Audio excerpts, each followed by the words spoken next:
हमारे चैनल को सब्सक्राइब करें और बेल आइकन दबाएं। हाय, मैं हूं आदित्य श्रीवास्तव और आप मुझे अभिजीत के नाम से जानते हैं। For more episodes of CID, subscribe to live crime and hit the bell icon.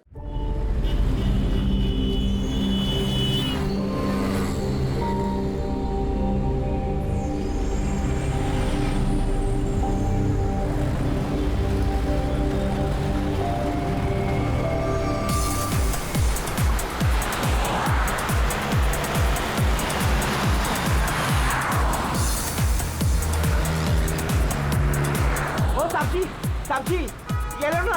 अरे शेट अरे बहुत डिस्काउंट प्राइस में एकदम आधे दाम पे दे रहा हूँ साहब। नहीं चाहिए। अरे आप देखो तो सही। अरे बहुत अच्छा क्वालिटी है। अरे भाई एक बार बोला ना नहीं चाहिए। क्वालिटी देखो क्वालिटी। ओ मैडम जी देखो ना। मैडम जी लो ना, अच्छी क्वालिटी का है मैडम जी, एकदम अच्छा क्वालिटी का है मैडम जी। अरे क्यों परेशान कर रहे हो, एक बार बोल दिया ना नहीं चाहिए। ओ भाई वो देखो ना, मैडम को कुछ हुआ है। कुछ नहीं हुआ उसे। अरे हो वो रही है वो। गर्दन से खून आ रहा है। क्या? हाँ मैडम के गर्दन से खून आ रहा है साहब। सुची, सुची, वो देखो सुची, वो देखो सुची।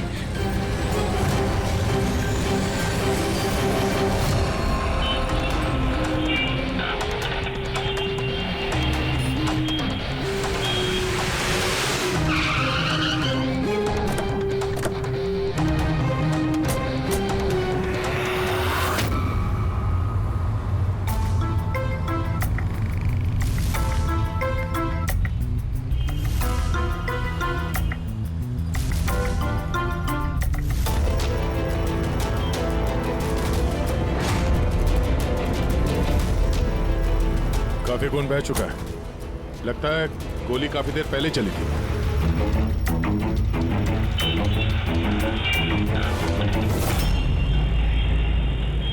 ये सब कैसे हुआ मिस्टर आशुतोष? अच्छा, और इनका नाम क्या है? ये मेरी बीवी, मेरी वाइफ सुची। मेरा मतलब है मेरी एक्स वाइफ सुची। Ex wife? ये सब कैसे हुआ? पता नहीं सर, मुझे कुछ पता नहीं चला सर। कुछ मालूम नहीं? तुम्हारी एक्स वाइफ तुम्हारे बगल वाली सीट पे बैठी थी, उस पर गोली चली और तुम्हें कुछ मालूम नहीं? कैसे हो सकता है? मेरा आशु कभी झूठ नहीं बोलता। अगर वो कह रहा है कि उसे पता नहीं चला तो आई एम श्योर उसे पता नहीं चला होगा। आप जी, मैं मिहिका, इनकी प्रेजेंट वाइफ। मिस्टर आशुतोष, जब सुची को गोली लगी और पिछली सीट का शीशा टूटा तो आवाज तो आई होगी, और आप कह रहे हैं आपको कुछ मालूम नहीं पड़ा? कैसे? दरअसल गाड़ी में म्यूजिक तेज चल रहा था और सुची सो रही थी सर। मुझे कुछ पता नहीं चला। वो बंदा कुछ सामान बेचने आया, उसने जब मुझे बताया तब मुझे पता चला कि सुची। गाड़ी में म्यूजिक चल रहा था और सूची सो रही थी। कमाल है, अक्सर लोगों की नींद जरा से आहट से खुल जाती है और इतने लाउड म्यूजिक में सूची सो रही थी। सर, आपकी बात से पता चल रहा है कि आप मुझ पर शक कर रहे हैं। सर, मैं ऐसा क्यों करूंगा? सुची और मेरा डिवोर्स जरूर हुआ था, लेकिन हम बहुत अच्छे दोस्त थे, हमारे अच्छे ताल्लुकात थे। अब दिनेश से पूछ लीजिए प्लीज। दिनेश? सर, मैं सुची का भाई। आशुतोष सही कह रहे हैं सर, तलाक के बाद भी आशुतोष और सुची में बहुत अच्छे ताल्लुकात थे, कभी कोई मनमुटाव नहीं था। अच्छा, तो आप लोग जा कहाँ रहे थे? हम हमारी बेटी रूही की बोर्डिंग स्कूल से लौट रहे थे। तो ये सुची कार में बैठते ही सो गई या बाद में? सर, दरअसल हमारे बीच में बहस हो रही थी। आशुतोष, रूही का स्कूल बहुत अच्छा है, हमें उसे उस स्कूल से नहीं निकालना चाहिए। सूची, ये स्कूल बहुत ही महंगा है, मैं इसकी फीस अफोर्ड नहीं कर सकता हूँ। लेकिन मैं कर सकती हूँ, और मैं अपनी बेटी की एजुकेशन में कोई कॉम्प्रोमाइज नहीं करने सूची, वाली। मैं तुमसे पैसे नहीं ले सकता। क्यों? ओह, तुम्हारा मेल ईगो आगे आ जाता है ना कि मैं तुमसे ज्यादा कमाती हूँ। जानते हो, हमारे डिवोर्स की भी यही वजह थी। एक औरत एक आदमी से ज्यादा कामयाब कैसे हो रिश्तों में सकती होनी है? चाहिए, पति पत्नी में नहीं। मुझे तुमसे कोई बहस नहीं करनी है और ना ही इस बारे में कोई और बात करनी है। रूही इसी स्कूल में रहेगी। उसके बाद हमारे बीच में कोई बात नहीं हुई, मुझे लगा कि वो सो गई है। अच्छा, ये जब झगड़ा हो रहा था तो गाड़ी कहाँ पे थी, किस इलाके में? सर, लिंक रोड के सिग्नल पे, केपी थिएटर के पास। और फिर उसके बाद कौन सा रास्ता लिया आप लोगों ने? सर, वहां से फिर मैंने लेफ्ट लिया पानी फ्लाईओवर की तरफ। और सीधा यहाँ पे आ गए? जी सर। यानी करीब 2 किलोमीटर तक ये गाड़ी चली, तो इस 2 किलोमीटर के बीच में ही कहीं पे गोली चली है सूची? पंकज, एक काम करो, केपी थिएटर से लेके यहाँ से इधर 2 किलोमीटर दूर तक चेक कर लो, कहीं पे कोई सबूत वगैरह मिलता है क्या? मतलब कांच वगैरह का टुकड़ा टूटा होगा, वो देख लेना। और पैदल जाना। 2 किलोमीटर सर? पैदल चलो। गोली बड़ी अजीब एंगल से लगी है, ये नीचे है, गोली ऊपर से नीचे की तरफ आई है। मतलब गोली चलाने वाले को हाथ ऊपर करना पड़ा होगा फायर करते समय।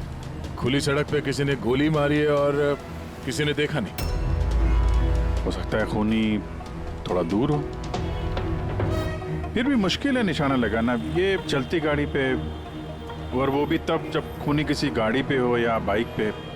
ऐसे निशाना लगाना इतना आसान नहीं है।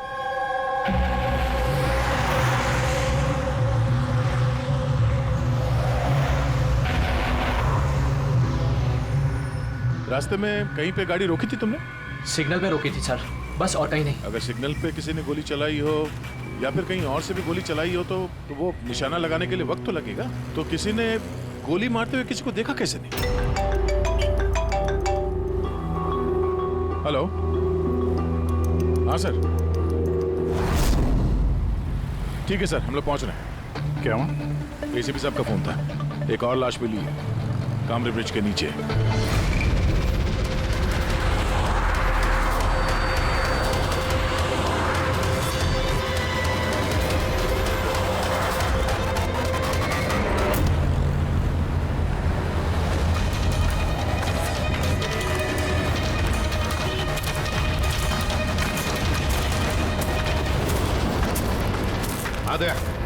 सर, आपको पता कैसे चला इस लाश का? लोकल पुलिस को आसपास के लोगों ने कंप्लेंट दी थी। 2 घंटे पहले लाश मिली है।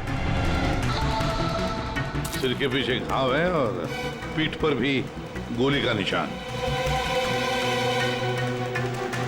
सर, एक बात समझ में नहीं आ रही है, इसे किसी ने यहाँ पे मारा या कहीं और मार के यहाँ पे फेंका है?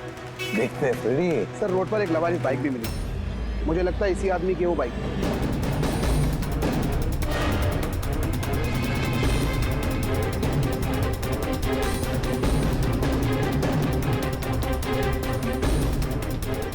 Skid mark.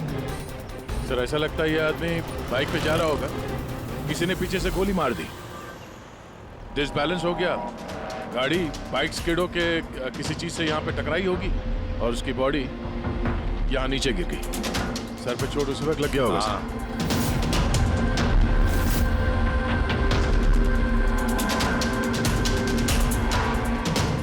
सर, समझ में नहीं आ रहा ये आदमी कौन है, इसका कोई आइडेंटिफिकेशन नहीं है। ये मिसिंग पर्सन ब्यूरो में पूछताछ करूं क्या? फ्रेडी, इतनी जल्दी कोई भी मिसिंग पर्सन ब्यूरो में रिपोर्ट दर्ज नहीं करेगा। काम करो, आरटीओ में जाकर इस बाइक का रजिस्ट्रेशन चेक करो, सारे के सारे डिटेल्स मिल जाएंगे, मालिक कौन है वगैरह। दूसरे केस का क्या हुआ, कुछ पता चला? नहीं सर, बड़ा अजीब केस है, समझ में नहीं आ रहा गोली किसने चलाई और कहां से। सर, वो पूरा इलाका देख लिया सर, लेकिन कोई सुराग नहीं मिला। ट्रैफिक पुलिस ने क्या बताया? सर, ट्रैफिक पुलिस वाले, वहाँ के दुकानदार और 2-3 जन और जो खड़े थे उन सबसे पूछा सर, किसी को खून के बारे में कुछ नहीं पता। सर, सूची पे गोली चली कहां से? देखते हैं। सर, मैंने कहा ना आपसे, मुझे नहीं पता कि सूची को गोली कब और कैसे लगी। आशुतोष, दिनेश, मेहिका, सूची के सबसे करीब थे ना तुम तीनों भी? नहीं?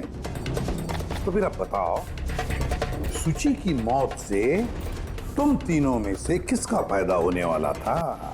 क्या मतलब? सर, हम सूची को क्यों मारना चाहेंगे? तो सर, मेरी सगी बहन थी, सगी बहन, मैं अपनी बहन को क्यों मारूंगा सर? करोड़ों रुपयों के लिए। और क्या? करोड़ों रुपयों के लिए। मुझे क्या फायदा हो सकता था? मेरा और सूची का तो ऑलरेडी डिवोर्स हो चुका था। हो सकता है डिवोर्स ही वो वजह हो। डिवोर्स के बाद भी मैं और सूची बहुत अच्छे दोस्त थे, दोस्त की तरह बर्ताव करते थे। ये भी तो हो सकता है ना कि तुम्हारी अपनी पहली बीवी के साथ जो दोस्ती थी वो शायद तुम्हारी दूसरी बीवी को पसंद ना आई हो। सर, आप ये कैसी बातें कर रहे हैं? मुझे इनकी दोस्ती से क्या प्रॉब्लम होगी? मुझे इनकी दोस्ती से कोई प्रॉब्लम नहीं थी, मैं बिल्कुल भी इनसिक्योर टाइप की लड़की नहीं हूँ। अगर सूची की हत्या तुम तीनों में से किसी ने नहीं की तो फिर किसने मारा सूची को? किसने मारा? मैं बताता हूँ आपको। सूची एक एनजीओ में काम करती थी। उसने वहां पर शैली नाम की एक अकाउंटेंट का भांडाफोड़ किया था, क्योंकि शैली पैसे को लेकर हेराफेरी कर रही थी। तुम्हें लगता है कि शैली का हाथ हो सकता है सबके पीछे? जी हाँ सर, कई बार शैली ने उसको धमकी भी दी थी। सर मुझे तो लगता है कि ये काम पृथ्वी का हो सकता है। अब ये पृथ्वी कौन है? बड़ा ही बदतमीज किस्म का इंसान है, रोमियो टाइप।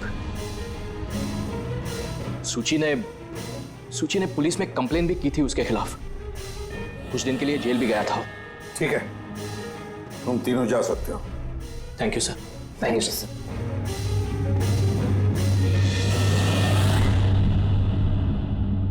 सर, ये तीनों गड़बड़ लग रहे हैं। इन तीनों पर कड़ी नजर रखो। दया, तो शैली और पृथ्वी दोनों को ब्यूरो बुला लेते हैं। सर, आरटीओ से बाइक के मालिक का पता चल गया। सर, पृथ्वी और शैली का फोन अनरीचेबल आ रहा है, तो मैंने फ्रेडी से कहा है उनकी मोबाइल फोन को ट्रेस करने के लिए। ये तो हमारा डिलीवरी बॉय विवेक है। सर, हमारी बाइक ज्यादातर यही चलाता था। सर, इससे किसने मार दिया? वही पता करने की कोशिश कर रहे हैं। अच्छा, इस विवेक की किसी के साथ कोई दुश्मनी थी क्या?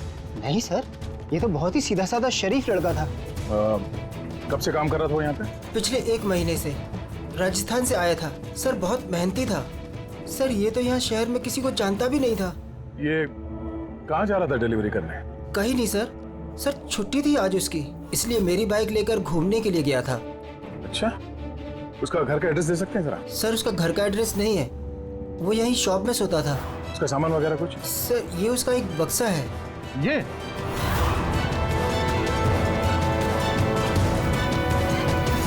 सर, ये विवेक के बॉक्सेस और सारे सामान चेक किए मैंने, उसमें ये सर्कस के पैम्फलेट्स के अलावा और कुछ नहीं मिला।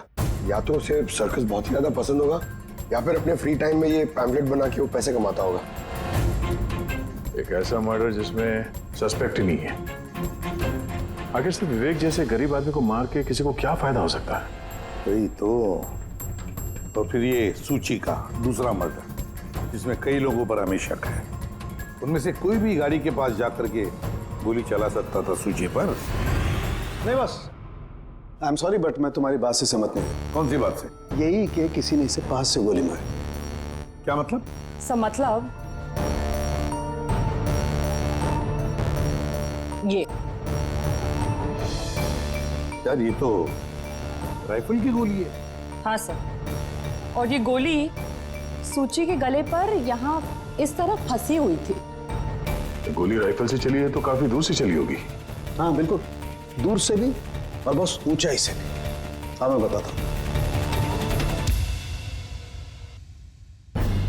ये देखो बॉस, 50 डिग्री एंगल से सूची को गोली लगी है। गोली यहाँ से आई, उसने कार की खिड़की का शीशा तोड़ा और उसकी गर्दन में आकर के लगी। ये गोली जिस एंगल से आई है सर, कितनी दूर से चली होगी गोली सर? लगभग 70 फीट की ऊंचाई से। किसी बिल्डिंग से गोली चलाई है। स्नाइपर तैयार बैठा था बिल्डिंग के ऊपर गोली चलाने के लिए। काम करो, जरा इस एरिया का मैप निकालो। तो गोली गाड़ी के बाई तरफ से आई थी, और बाई तरफ तकरीबन बहुत सारे ये बिल्डिंग्स और हाई राइज टावर्स है सर।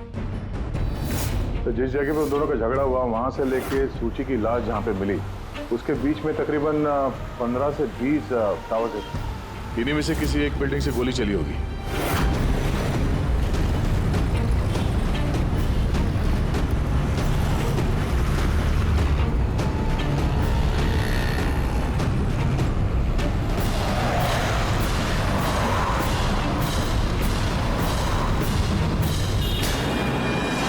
बस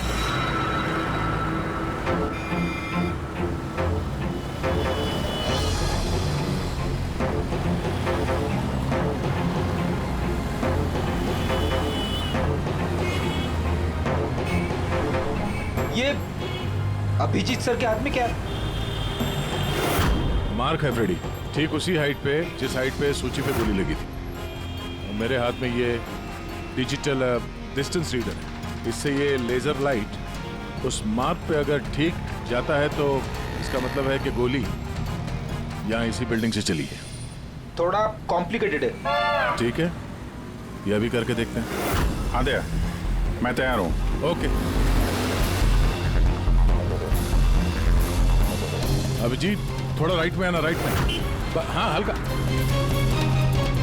थोड़ा लेफ्ट, बस बस बस। थोड़ा पीछे, थोड़ा पीछे।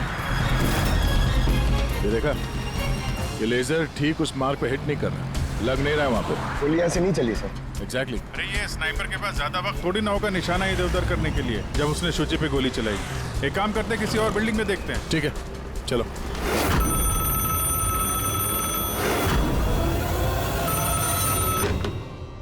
हेलो। हाँ हेलो, क्या ये फैंटेसी सर्कस जयपुर राजस्थान का ऑफिस है? जी हाँ, बोलिए। देखिए, मैं मुंबई सीआईडी से एसीपी प्रद्युमन बोल रहा हूँ। क्या आपके यहाँ कोई विवेक काम करता था? हाँ हाँ, जानता हूँ विवेक को, वो इसी सर्कस में काम करता था। क्या हो गया? क्या काम करता था वो, कुछ बता सकते हैं? देखिए साहब, अगर सारा दिन आपसे फोन पे लगा रहूंगा ना तो मेरा शो कैंसिल हो जाएगा।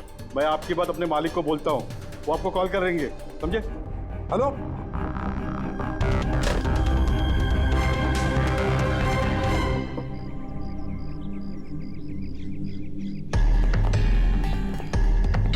कमाल है सर, बिल्डिंग में वॉचमैन ही नहीं था। लगता है गोली यहीं से चली होगी। देखते हैं। हाँ अभिजीत, रेडी है?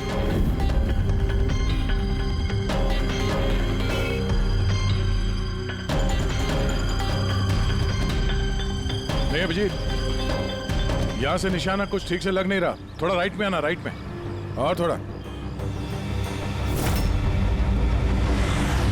हाँ परफेक्ट परफेक्ट, यहां पे लग गया निशाना। इसका मतलब शुचि यहाँ पे थी जब उसको गोली लगी। पंकज, फ्रेडी, जरा देखो आसपास, उस स्नाइपर ने कोई सुराग छोड़ा है क्या? लेकिन यार दया, यहाँ पे कोई स्पीड ब्रेकर तो है नहीं। ऐसा कौन सा स्नाइपर था जो वहाँ बिल्डिंग पे बैठ के इतनी तेज चलती हुई गाड़ी पे ऐसा निशाना लगाए जो शुचि की गर्दन पे जाके लगे? हाँ ये बात तो है। आशुतोष, जब तुम्हारी गाड़ी ये यहाँ पर थी जी, तभी किसी वजह से तुम्हारी गाड़ी को स्लो करना पड़ा हो या फिर रोकना पड़ा हो, कुछ याद है? हाँ सर, मैं जब ड्राइव कर रहा था तो गाड़ी के आगे एक भिखारी आया था। मुझे ब्रेक मारनी पड़ी थी। भिखारी? हाँ क्या हुआ? इस तरफ कुछ भी नहीं है। कुछ भी नहीं? वहां भी कुछ नहीं है सर। ये भिखारी दिखने में कैसा था? सर, उसके एक हाथ में बैसाखी थी, लाल रंग का पोटला, गले में गमछा और शायद आधा गंजा था। अभिजीत, इस फ्लाईओवर के नीचे बहुत भिखारी बैठे हुए होते हैं, उन्हीं में से कोई एक होगा। मैंने सुना जो आशुतोष ने बताया भिखारी के बारे में। मैं यहाँ नीचे जाके देखता हूँ। कौन हो तुम लोग? इससे पूछ के यहाँ पे आए? तुम यहाँ के वॉचमैन हो? ड्यूटी पे क्यों नहीं थे? मेरी मर्जी। और तुम कौन होते हो मुझे ड्यूटी सिखाने वाले? सीआईडी। सीआईडी? जाते हो, तुम्हारे वजह से यहाँ पे एक औरत का खून हो गया। मेरी वजह से खून? किसी ने यहाँ छत से नीचे एक औरत पे गोली मारी, क्या जानते हो उसके बारे में?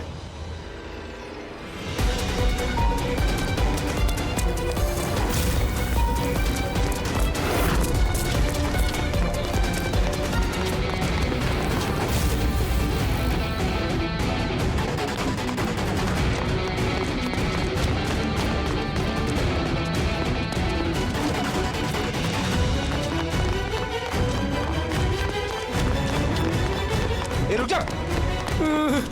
सब मैंने कुछ नहीं किया, सब मैंने कुछ नहीं किया, सब मुझे छोड़ दो। कुछ नहीं किया तो भागा क्यों? मैं डर गया था साहब। What? क्यों डर गया था? क्या जानता है इस खून के बारे में? साहब मैंने पैसे लिए थे, लेकिन उसने ये नहीं बताया था कि वो किसी का खून करने वाला है साहब। कौन था वो आदमी? पहले कभी देखा नहीं साहब। उसने बोला कि वो बिल्डिंग की छत पे अपनी गर्लफ्रेंड को प्रपोज करने वाला है साहब। उसने 2 घंटे को 15,000 रुपए दिए थे साहब। मैंने तो इतने 1 महीने में भी नहीं कमाए साहब। उसने हेलमेट पहन रखा था और चश्मा लगाए हुआ था।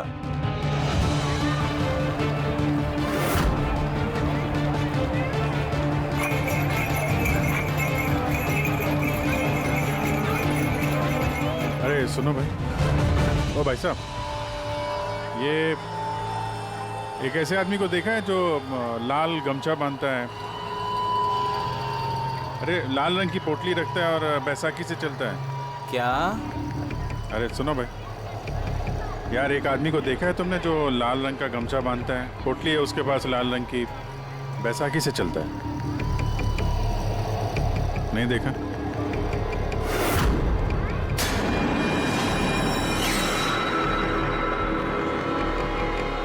अरे सुनना जरा, अरे सुनो भाई, बात करनी है यार। अरे ए, क्या कर रहा है भाई? अरे रुको यार।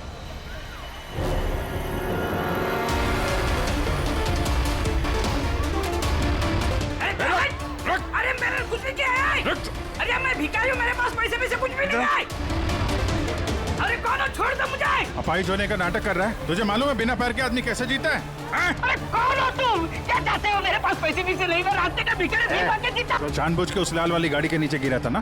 कौन सी लाल गाड़ी? मैं किसी गाड़ी के आगे नहीं आया। साहब क्या दादागिरी है, आप इसे छोड़ दीजिए वरना ठीक नहीं होगा, मैं बता देता हूँ। CID से हूँ मैं। किधर जरा? शराफत से बता दे, वरना मैं अपने पे आ गया तो बहुत भारी पड़ेगा। नहीं साहब, आप पक्का CID से तो बताता हूँ। वो एक आदमी ने मुझे पैसा दिया था ये सब करने के लिए, और उसने कहा था कि जैसे ही लाल गाड़ी आती है तुम उसके आगे गिर जाना। तो मैं गिर गया साहब। तुझे पता कैसे चला कि लाल गाड़ी कब आएगी? वो छत पे एक आदमी खड़ा रह के इशारा करने वाला था, जैसे उसने इशारा करना मैं गाड़ी के आगे गिरना, ऐसा हमारा प्लान था साहब। तुझे मालूम है एक औरत का खून हो गया तेरे इस प्लान के चक्कर में? साहब मुझे माफ कर दो, मैं रास्ते का भिखारी हूँ, देखो मेरी हालत कैसी है साहब, मुझे छोड़ दो। चल ये बता, वो आदमी कैसा था दिखने में? नहीं वो साहब मोटरसाइकिल पे आया था, हेलमेट पहने हुआ था, तो चेहरा दिखाई नहीं दिया। अरे यार कुछ तो देखा होगा, कुछ सुना होगा तूने? उसका फोन आया था, सामने वाले ने कहा था कि जल्दी जल्दी मिलने आओ। तो हाँ, तो उसने कहा था कि मैं पहुंचता हूँ। कहाँ पहुंचने का बोला था? कुछ याद है? कुछ सुना तूने? हाँ याद आया, भांडुप मिल। हाँ भांडुप मिल। अच्छा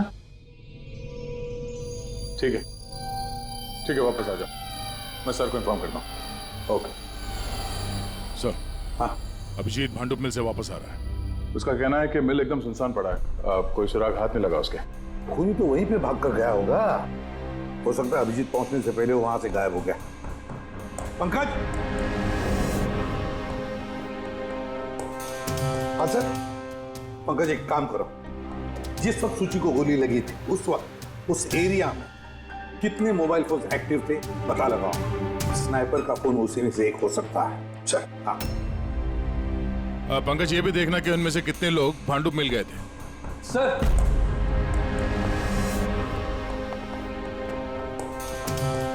सर ये शैली है, NGO अकाउंटेंट। सूची एक NGO में काम करती थी, उसने वहां पर शैली नाम की एक अकाउंटेंट का भांडाफोड़ किया था। और ये पृथ्वी है जिनके खिलाफ सूची ने रिपोर्ट लिखवाई थी। सूची ने पुलिस में कंप्लेन भी की थी उसके खिलाफ, कुछ दिन के लिए जेल भी गया था। आपने सोच भी कैसे लिया कि सूची के खून में मेरा हाथ हो सकता है? हाँ सर, मैंने भी ऐसा कुछ नहीं किया, मैंने किसी का मर्डर नहीं किया सर। शैली तुम्हारी नौकरी चली गई थी सूची के वजह से, और उसके बाद से तुम्हें अभी तक कोई नौकरी मिली नहीं। उधार के पैसे ले लेके घर का खर्चा चला रही हो तुम। हाँ? और पृथ्वी, एक हफ्ते तक तुम्हें जेल में रहना पड़ा, अपने मोहल्ले में काफी बदनामी हुई तुम्हारी। क्यों? तो क्या हुआ? अगर मुझे बदनामी का इतना डर होता तो मैं अपना घर बदल लेता, मर्डर थोड़ी ना करूंगा मैं किसी का। एंड सर ऐसा नहीं है कि मुझे कोई जॉब नहीं मिल रही है, इट्स जस्ट लाइक कि मुझे मेरे लायक कोई जॉब नहीं मिल रही है, इस वजह से मैं कहीं ज्वाइन नहीं कर रही हूँ। आपको आशुतोष और उसकी नई पत्नी मिहिका से पूछताछ करनी चाहिए। वो आपस में खुश नहीं है लेकिन दिखावा करते। आशुतोष तो सूची के पास वापस जाना चाहता था, शायद मिहिका ने इसीलिए। एंड सर सूची की ना उसके भाई दिनेश से भी नहीं बनती थी, हमेशा ना फोन पे उससे झगड़ती ही रहती थी। अच्छा, और किस बात को लेके होता था ये झगड़ा इन दोनों भाई बहन के बीच? एक्चुअली सर दिनेश ने आशुतोष को धमकी दी थी कि सूची से दूर रहे, शायद सुची को यही अच्छा नहीं लगा होगा। एक बार सुची ने मुझे ये भी बताया था कि मिहिका जलती है उसकी और आशुतोष की दोस्ती से। 100% इन्हीं में से किसी एक ने उसका मर्डर किया। हाँ सर। अच्छा ठीक है, जा सकते हो तुम दोनों, लेकिन एक बात अच्छी तरह से याद रखना, जब तक इन्वेस्टिगेशन पूरा नहीं होता ये शहर छोड़कर तुम कहीं नहीं जाओगे। इस केस में किसी की बातों का भरोसा नहीं हो रहा सर। ऐसा लगता है कि सब के सब झूठ ही बोल रहे हैं। हाँ, पर यार जो भी है उसने बड़ी लंबी प्लानिंग की है। पहले भिखारी को पैसे दिए, फिर वॉचमैन को हायर किया, फिर स्नाइपर को हायर किया, और सही वक्त मिलते ही सूची को उड़ा दिया। सर। हाँ सर, जिस वक्त सूची को गोली चली थी सर, उस वक्त ब्रिज के आसपास 2000 लोगों के मोबाइल एक्टिवेट थे। तो उसमें से कौन सा मोबाइल फोन भांडुप मिल की तरफ गया देखा? एक फोन गया था सर उस तरफ, लेकिन वो प्राइवेट नंबर है तो वो ट्रैक नहीं हो पाया। और क्या बता सकते हो इस नंबर के बारे में? यही सर कि वो मिल तक गया लेकिन रुका नहीं, वो सीधे चला गया कामरी ब्रिज की तरफ और फिर वहां से सिग्नल चला गया सर। कामरी ब्रिज? विवेक की लाश भी तो हमें उसी ब्रिज के नहीं मिली थी। ये कोई कॉन्सिडेंस तो नहीं हो सकता? राजस्थान में फोन कर दे विवेक के गांव, पुलिस वालों को क्या इंफॉर्मेशन मिले उसके बारे में देखते हैं। ये विवेक भी तो खूनी हो सकता है। किसी ने विवेक का खून कर दिया? एक खूनी का खून? कुछ भी हो सकता है फ्रेडी, इस केस में कुछ भी हो सकता है।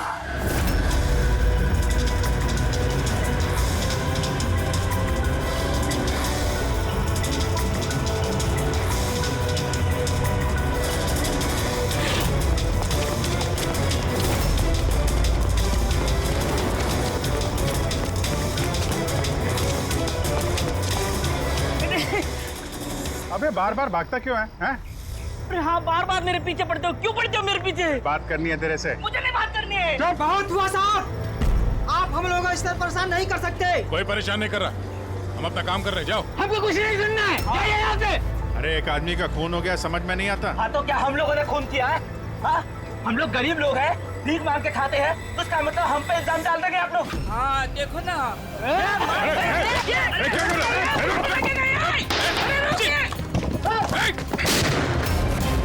अभिजीत, तो ठीक हो? थोड़ा सा ओह नो, पत्थर लग गया है। क्या किया तुम लोगों ने? हाँ? ये देख, इसने पैसे दिए थे तुम्हें? इसका भी खून हो गया? हाँ मर गया है ये, ध्यान से देख। क्या ये वही आदमी है जिसने तुझे बोला था कार के आगे गिरने के लिए? जरा जूम करो।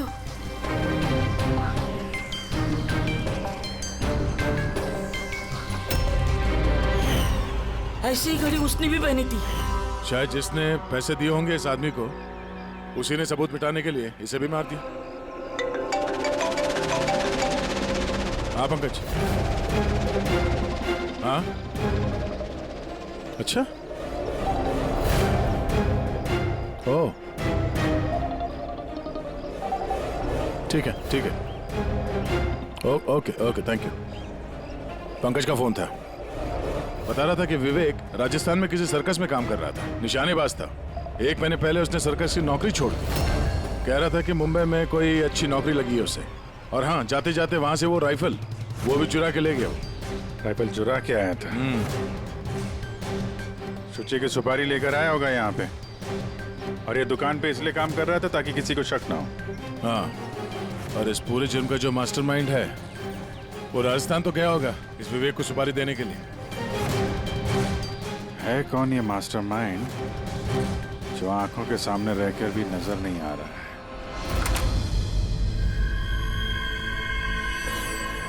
अरे मिस्टर आशु। सर आप लोग यहाँ? मिस्टर आशु, उस आदमी का पता चल गया है जिसने शुचि पे गोली चलाई थी। वाह, दैट्स अ ग्रेट न्यूज़।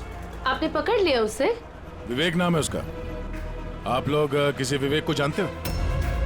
नहीं तो। कमाल है, आप किसी विवेक को नहीं जानते हो, मगर 15 बार कॉल किया आपने अपने मोबाइल से। क्या? सर मैं जब किसी विवेक को जानता ही नहीं हूँ तो मैं उसे फोन क्यों करूंगा? सिर्फ इतना ही नहीं, उससे मिलने तुम राजस्थान भी गए थे। सर्कस में उसकी गोली चलाने की कला तुम्हें इतनी पसंद आ गई थी कि सूची को मारने का कॉन्ट्रैक्ट भी दे दिया उसे। क्या? एक मिनट सर, एक मिनट। ये बात सच है कि मैं बिजनेस ट्रिप के लिए राजस्थान गया था, लेकिन मैं कोई सर्कस में नहीं गया था। और मैं जब कोई विवेक को जानता ही नहीं हूँ तो मैं उसे फोन क्यों करूंगा? तो क्या ये तुम्हारे फोन रिकॉर्ड झूठ बोल रहे हैं? सर ये हो सकता है कि मेरे फोन से किसी और ने फोन किया हो मेरी गैर मौजूदगी में। अच्छा, तो आप अपना फोन ऐसे ही लापरवाही से इधर उधर छोड़ देते हैं क्या? नहीं सर। हाँ सर।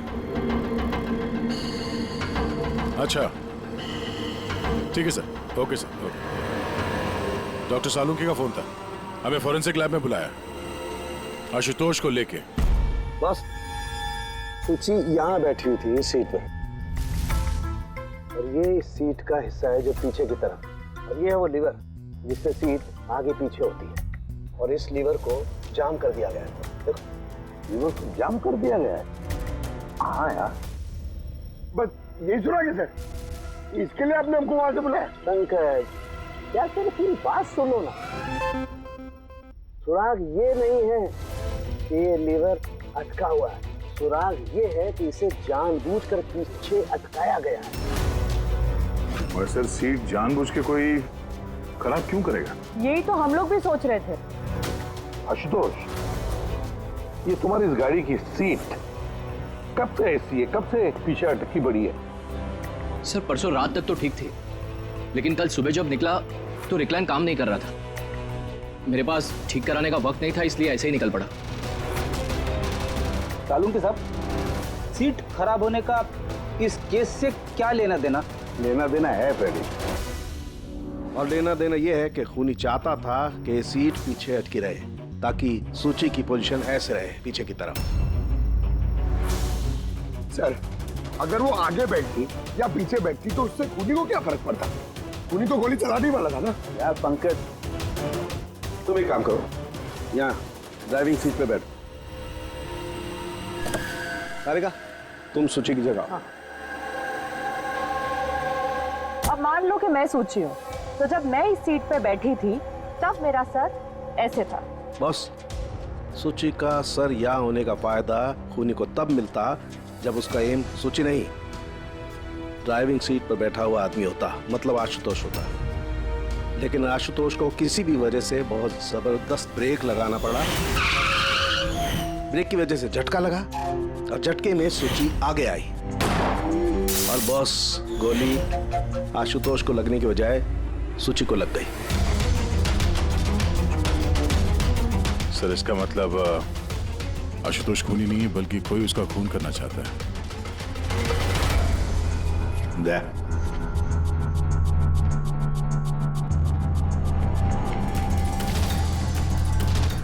आशुतोष जी सर। सर एक बात बताओ, तुम्हारा कोई दुश्मन है? कोई ऐसा दुश्मन जो तुम्हारी जान लेना चाहता है? याद करके बताओ, सोचो। नहीं सर, मेरी किसी से कोई दुश्मनी नहीं है। नहीं कैसे आशुतोष, कोई तो होना चाहिए जिसने उतनी प्लानिंग की है तुम्हारी जान लेने की, सीट को भी जाम कर दिया। नहीं सर, ये हो ही नहीं सकता, क्योंकि ये गाड़ी की एक ही चाबी है और वो चाबी हमेशा मेरे पास ही रहती है। मुझे तो खुद समझ में नहीं आता सर कि ये सब क्या हो रहा है। कोई बात नहीं आशुतोष, वो जो कोई भी है हम पता करने की कोशिश करेंगे कि कौन है वो जो तुम्हें मारना चाहता है। ठीक है, चलो चलते हैं, आ जाओ। जी सर। सर हमने आशुतोष को जाने क्यों दिया?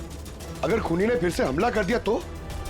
देखते रहना पंकज, अब हम आशुतोष की हर मूवमेंट को ट्रैक करेंगे, हर बात हमें सुनाई पड़ेगी। सर वो किसे?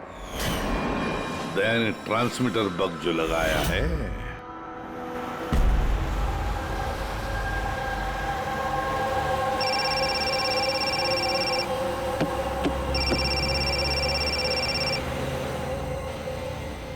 हेलो, हाँ बोलो। अच्छा तो आ जाओ घर पे।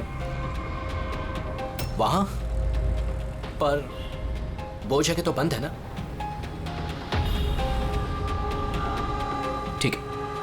आता हूं।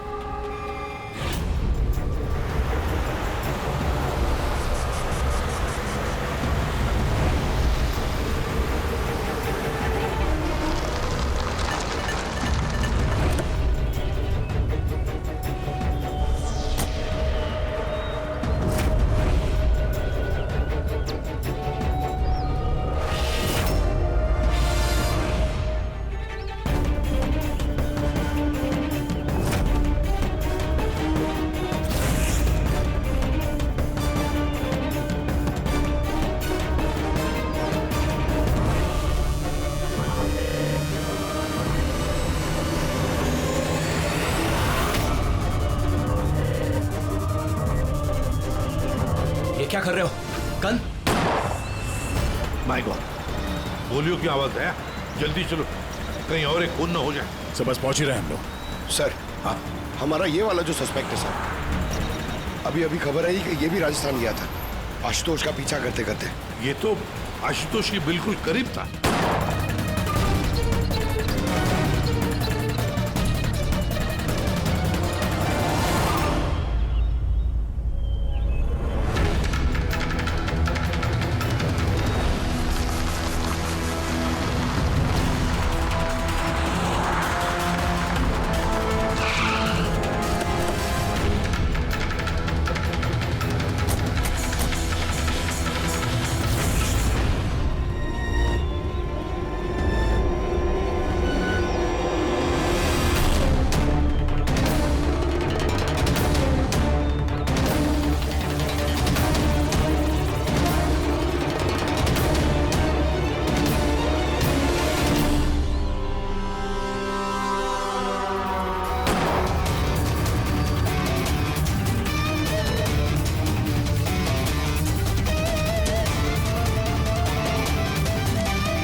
दिनेश सर, मैं सुची का भाई मर गया सर। मैंने कुछ नहीं किया सर। ये मुझे मारना चाहता था सर। ये मारना चाहता था मुझे। क्यों मारना चाहता था ये तुम्हें? सर, इसे लग रहा था कि इसकी बहन की बर्बादी का जिम्मेदार मैं हूँ। शादी के बाद सुची डिप्रेशन में चली गई थी और उसने अपने आप को मारने की भी कोशिश की। और ये सब मैं नहीं जानता था सर, बिल्कुल नहीं जानता था। जाने अनजाने में इन दोनों की मौत का जिम्मेदार मैं बना हूं। तो जाने अनजाने। पंकज, इसे जरा छांव में बिठा दो। मेरी फोरेंसिक लैब भेज दो।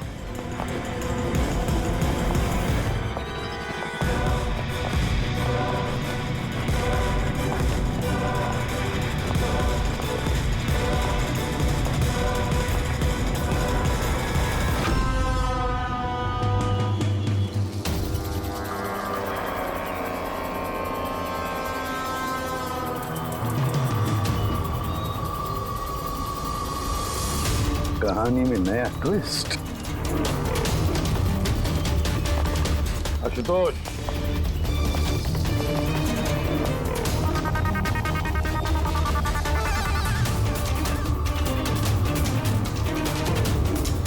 जानते हो क्या है ये? नहीं सर, मुझे नहीं पता। नहीं पता? अभी जान जाओगे। पंकज, तलाशी लो इनकी। मगर क्यों? हाथ ऊपर करिए, पता चल जाएगा आपको। सर, मैंने कुछ नहीं किया, मैं बेकसूर हूँ। आप मेरी तलाशी क्यों ले रहे हैं? मेरा यकीन मानिए सर, मेरे पास कुछ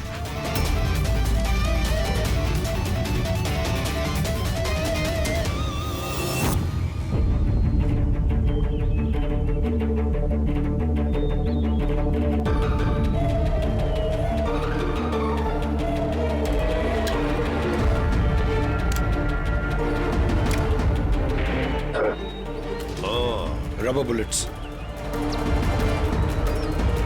मुझे नहीं पता सर, इससे क्या साबित होता है? क्या साबित होता है? हा? तुमने इस गन से दिनेश का खून किया, असली बुलेट से।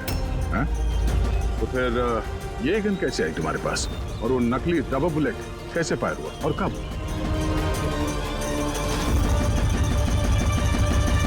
सब प्लान मैंने किया था sir. A to Z plan मेरा था। सूची की मौत, दिनेश की मौत, और वो प्लान भी यही था कि आप लोगों को यही लगे कि सूची की मौत गलती से हुई थी, बल्कि असली टारगेट मैं था और आप लोगों का शक दिनेश पर जाए। लेकिन सारा प्लान मिट्टी में मिल गया, सब कुछ मिट्टी में मिल गया। क्यों मारा तुमने सूची को? क्या मिला तुम्हें सूची को मारकर? सूची मेरी बेटी रूही को लेकर हमेशा हमेशा के लिए देश छोड़कर जा रही थी सर, और ये बात उसने मुझसे छिपाई थी। आप ही बताइए सर, अपनी इकलौती बेटी को खुद से दूर कैसे करने देता? और इसलिए तुमने विवेक को, उस शार्प शूटर को पैसे दिए अपनी बीवी सूची की जान लेने के लिए, और जैसे उसने काम खत्म कर दिया तुमने उसे भी मार डाला। तुमने दिनेश को ऐसा क्या कहा कि वो तुम्हें मारने के लिए यहाँ पर आ गया? मैंने मिहिका को दिनेश के पास भेजा था। क्या? हाँ दिनेश, मुझे अभी पता चला कि आशुतोष ही तुम्हारी बहन की मौत का जिम्मेदार है और वो तुम्हें भी मारना चाहता है। नहीं नहीं, मैं उसे छोड़ूंगा। दिनेश, पागल हो गए हो क्या? खून करोगे तुम? उसने मेरी बहन को मारा, मेरी सगी बहन को। एक पत्नी को मेरी बहन को मारते हुए उसे कुछ नहीं लगा। नहीं, कुछ भी हो जाए मैं उसे छोड़ नहीं सकता, मैं उसे नहीं छोड़ सकता। मेरी बात तो सुनो। और मौका मिलते ही उसकी गन बदल दी। जो गोलियां दिनेश तुम पर चला रहा था वो नकली थी? हाँ, लड़ाई के दौरान मैंने गन बदल दी थी ताकि आप लोगों को लगे कि आत्मरक्षा के लिए मैंने दिनेश को मारा है और आप लोगों के सामने मैं बेगुनाह दिखूं। क्या छोड़ा तुमने अपनी बच्ची के लिए? ना मां ना बाप। उसी बच्ची को पाने के लिए तुमने उसी की मां को मार डाला, और फिर इस जुर्म में तुम भी जिंदगी भर जेल की सलाखों के पीछे सड़ते रहोगे। बताओ आशुतोष, क्या मिला तुम्हें अपनी बच्ची को इस तरह से अनाथ करके? क्या मिला?